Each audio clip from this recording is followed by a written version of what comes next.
name is Linda Richards, and I'm representing the City of Missoula Public Art Committee.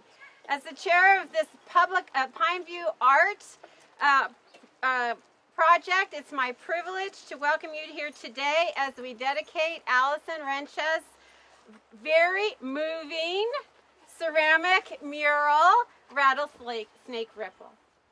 Following the passage of a bond measure to refurbish Pineview Park, the park's facelift was completed in 2010. After that, the Public Art Committee put out a statewide art call. In the end, it was a local Missoula artist who captured the look and feel that we wanted for our public art. Before us today, we can see the beautiful culmination of the City of Missoula's Percent for Art ordinance, requiring 1% of capital improvement funds to be dedicated to public art. Woohoo! It is important to note that Rattlesnake Ripple is our first major project in a Missoula neighborhood. With that, I would like to introduce our illustrious mayor, John Engen, who delights in any addition of public art to our community and especially lobbies for Missoula artists. Well, thank you, Linda, very much. It's rare that I'm described as illustrious, so that's a pretty fantastic way to start the day, and I'm most happy to be here. And Allison, thank you so much. This is lovely. So this is a park that is completely homegrown. So we have Bill Beavis minding the cookies so that I don't get too close for all sorts of reasons, but it's a number of years ago that Bill, in his kindly, tenacious way, began agitating for improvements here at Pineview, and that agitation, and I use that in the kindest possible way, led to additional work on the part of neighbors to work with the city to figure out a way to put some dough together through a special improvement district to redo this park. And what you see is the result today. Our Parks and Recreation Department, with the help of citizens of the Rattlesnake Valley, the City Council, and lots of others, improved this park that has been a neighborhood treasure for a long time, and a place treasured by volunteers like Bill and others for a very long time. And neighbors love it, and folks from all over the city love it. And what happens today at the end of a process that builds a park is we add to the joy of the place, a place where people play and recreate and sit and enjoy one another and spend time. We add to the place by bringing something that is lasting and transcends the moment of play.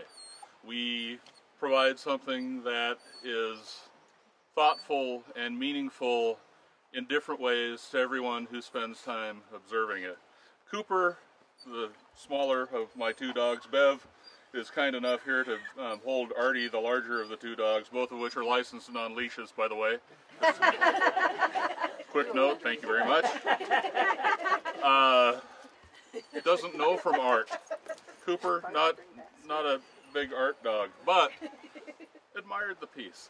There will be a lot of people admiring this piece for years to come, long after most of us are dust, and that's the beauty of art. That's the beauty of what's going on here today, and this community time and time again steps up to do something that lasts. So thank you, Allison, for contributing to the lasting nature of our special place in a special way. And thank all of you for participating in making this happen in our special place. All right, thank you, Mayor Engen. Thank you, Mayor Engen. Okay, and now I take... Are you a registered voter? You're gonna be. And now I take great pleasure in introducing Bill Beavis, who is an invaluable representative of the Rattlesnake Neighborhood Council. They asked me to say something about the history of the park here, and John, you were so right. For over 140 years, this has been community property taken care of by the community. When the railroad came through in the 1880s, more people were coming to Missoula, and Chinese workers were laying the rails and the ties. And this whole area, including Raymond Street, Old Pond Road, all of this was the county poor farm. And from the 1880s up until the 1960s, there was first of all a hospital and then later just a nurse's home. Things wound down in the 30s, late 30s and 40s. But this was community property, and in the 60s, when the last nurse's home went down, the county had to decide what to do with all this land. At the same time, Rattlesnake School was built, and the school and the county looked at this enormously valuable land now. Pretty much every house you can see from here was not here. And they subdivided some of it, and they created the Pineview Park. Mrs. Green donated 1/3 of her property in this neighborhood to create Tom Green Park.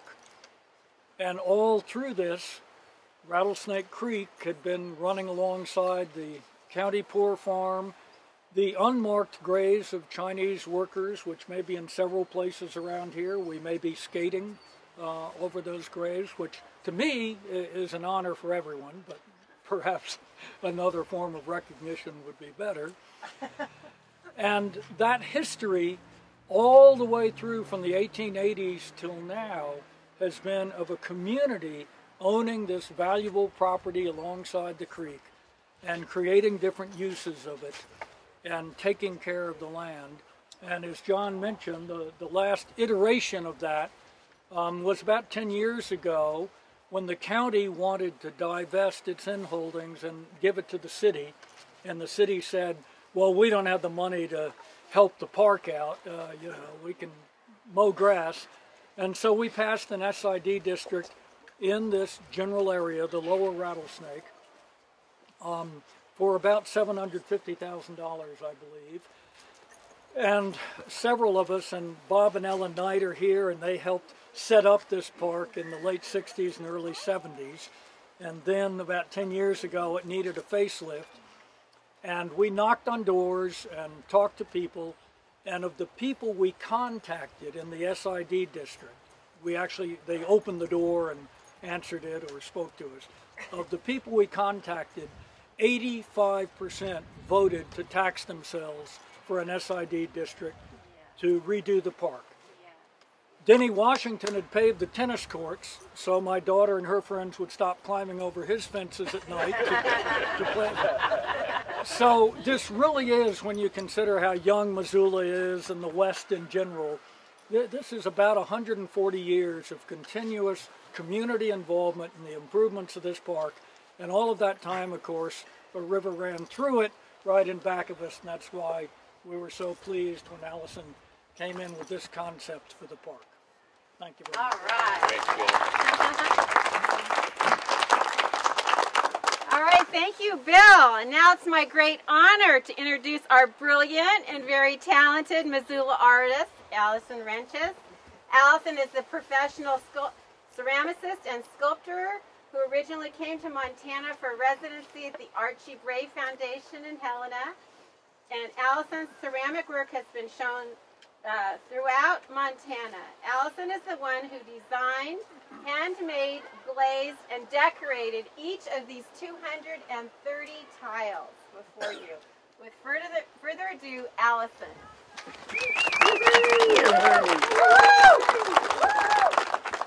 All right, thanks everybody for coming out this morning. And as Bill gave you a little bit of a history of this park in this area, that was something that I took into consideration when putting together the proposal. The fact that Rattlesnake Creek has that long history here in Missoula. It was the site of the first settlement here in Missoula. It's part of the history of the local tribes, the logging and mining history here in this area. And then more recently, it's kind of been recreated or reinvented as our recreation area and the natural settings that we're so proud of as Montanans. So I think that as Missoulians, we really identify with the waterways in our area. And so that led me to this proposal. So the mural's meant to remind us of our local history and the natural beauty that surrounds us, but also through being shape-based abstraction, it's open enough for you to kind of bring your own ideas to it. And there were a whole bunch of people who I want to thank for helping me through this process. The first is the Public Art Committee, which was chaired by Linda Richards, and she was really my contact person throughout the process. So thanks so much, Linda. And then Bill Beavis, who has that 40-year history with this park and has maintained the ice rink every winter. He's the one who takes care of that. So he has this long connection. And he realized pretty early on that the funding that the city had wasn't quite enough to make a public art piece of real significance, and so he put his own money into it and also fundraised from this neighborhood to help bring additional funding. So he really deserves some special recognition for all of his work. And then I had two really fantastic studio assistants who were with me side by side throughout the whole process, and that was Amy Halko and Tyler Nansen, and they were both very dedicated craftspeople whose feedback helped the process along, helped me figure things out. And along with them I worked with Georgie's Clay in Portland, Oregon. And the woman there was just fantastic. She had so much information for me about tile making, which I had never made tile myself before. And doing it as an outside mural, you had to make sure that that clay body was going, and the glaze, everything was going to fit just right and withstand the elements. And so Georgie's was really a fantastic help to me. Building the structure, the support structure to mount on the wall here was a much more significant part of the process than I realized, like in terms of time, money, materials, all of that. And the contractor that I worked with, Nate White from Shoto, really helped me figure that all out and make sure it was done right. So thanks to Nate.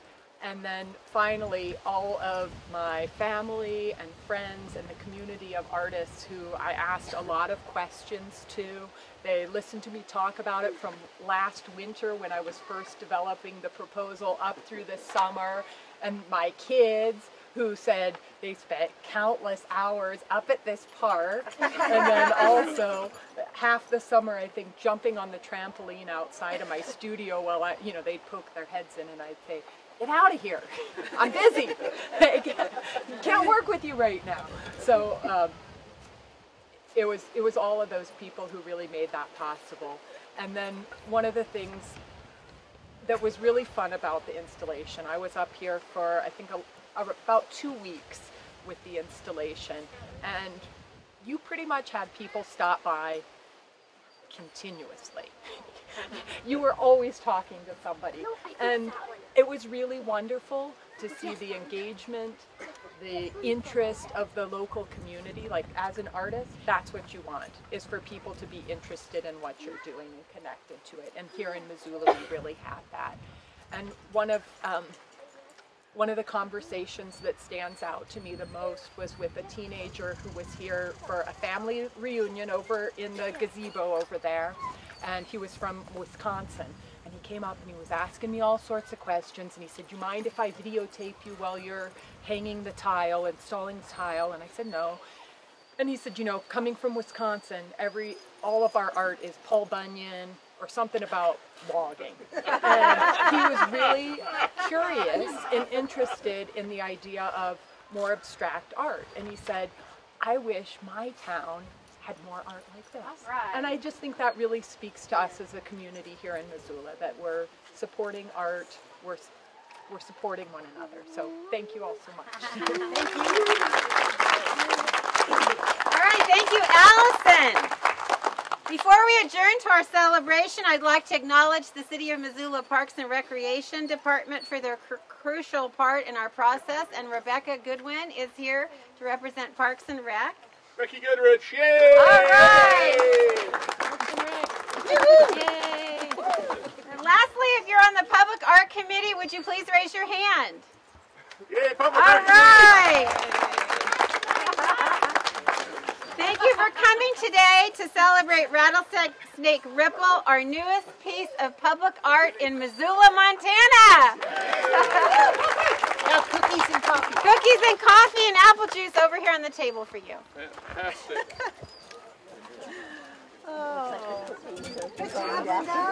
That's what they said.